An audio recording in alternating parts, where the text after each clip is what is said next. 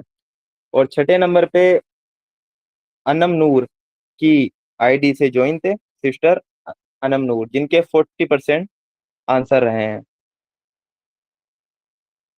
انہوں نے پہلے کوشچن کا آنسر سسٹر انم نور نے درست دیا ہے, سیکنڈ کوشچن کا آنسر نہیں دیا, 4th کوشچن کا آنسر نہیں دیا, اور 3rd کوشچن کا آنسر دیا ہے تو اس کا ایک پارٹ کا آنسر نہیں دیا, اس کی وجہ سے ان کے 40% مارکس رہ چکے ہیں. اس کے بعد 7 نمبر پہ ہیں امان محمد کی آئی ڈی سے ایک سسٹر جوائن تھی, جن کے 35% رہے ہیں. امان محمد کی آئی ڈی سے انہوں نے پہلے اور تیسرے کوشچن کا آنسر نہیں دیا اور دوسرے اور چوتھے کوشچن کا آنسر دیا, لیکن پراپر طریقے سے پورا آنسر نہیں تھا, اس لیے 35% ان کے رہے ہیں. اور 7 نمبر پہ ہی انہی کے برابر میں سسٹر نازیہ بیگم ہیں, جنہوں نے دوسرے اور تیسرے کوشچن کا آنسر نہیں دیا. پہلے کوشچن کا آنسر دیا لیکن ادھورا تھا, اور جو 4th کوشچن کا آنسر دیا وہ پورا تھا, اس لیے ان کے بھی 35% رہے ہیں. تو یہ 7 نمبر پہ 2 ہمارے پارٹیسپینٹ ہیں. اور 8 نمبر پہ ہیں بھائی شعیب نوشاد الدین. بھائی نے ایک ہی آنسر دیا, پہلے کوشچن کا آنسر ہی دیا اور 100% ٹھیک دیا, اور باقی کے 3 آنسر انہوں نے ٹچ ہی نہیں کیے, یا اس میں انہوں نے پارٹیسپیٹ ہی نہیں کیا باقی 3 کوشچن میں, اس لیے ان کے 25% پہ یہ 8ویں نمبر پر رہے. اس کے بعد 8ویں نمبر پہ محمد سلمان بھائی ہیں, جنہوں نے شروع کے 3 کوشچن اٹیمپٹ نہیں کرے اور 4th کا آنسر دیا اور 100% درست دیا. تو یہ 8ویں نمبر پہ 2 بھائی ہمارے رہے, شعیب نوشاد الدین اور محمد سلمان بھائی. تو آج کے جو ونر تھے وہ زیادہ جو موسٹلی ہیں وہ فیمیل ہی ہیں, یعنی جو لڑکیاں ہیں وہ ہر بار بازی لے کر جاتی ہیں, اور ہمارے جو 2 بھائی ہیں وہ دونوں کا آنسر تو درست ہے, لیکن 8ویں نمبر پہ دونوں رہے ہیں کیونکہ ایک ہی کا آنسر اٹینڈ کیا. بھائی سلیم سر نے تھوڑی لڑکوں کی عزت بچائی ہے, جو کہ 3 کوشچن کے صحیح آنسر دیے ہیں, اور ایک کوشچن کا آنسر وہ نہیں دے پائے ہیں, وہ کسی ٹیکنیکل ایشو کی وجہ سے. ادروائز بھائی سلیم ہر بار 100% لے کر آتے ہیں. تو ایسے ہی لڑکوں سے بھی گزارش ہے کہ آگے بڑھیں, اور جو لڑکیاں ہیں وہ آگے نکل رہی ہیں, 100% لے کر آ رہی ہیں. تو کلاس آپ بھی سنتے ہیں, آپ بھی جوائن کرتے ہیں, تو اگر کچھ سمجھنے میں پریشانی ہے تو پرسنل میں بھی رابطہ کر سکتے ہیں, اور انشاءاللہ کوشش کریں گے مطالعہ قرآن کی ویڈیو یوٹیوب پہ بھی آپ کو ڈال دی جائے تاکہ آپ کے سمجھنے میں آسانی ہو سکے. جزاک اللہ خیر.